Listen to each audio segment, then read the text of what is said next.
വിശുദ്ധ ലൂക്കായുടെ സുവിശേഷം 10-ാം അധ്യായം 38 മുതൽ 42 വരെയുള്ള തിരുവചനങ്ങൾ. മർത്തായും മറിയവും. അവർ പോകുന്ന വഴി അവനൊരു ഗ്രാമത്തിൽ പ്രവേശിച്ചു.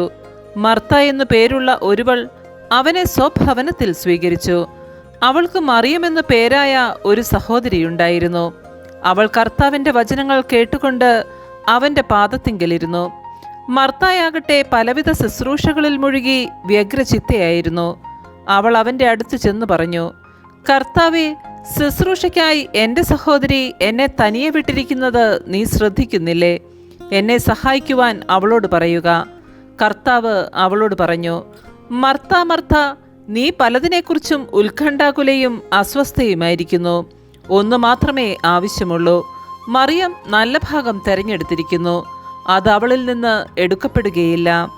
നമ്മുടെ കർത്താവായ മിശിഹായ്ക്ക് സ്തുതി.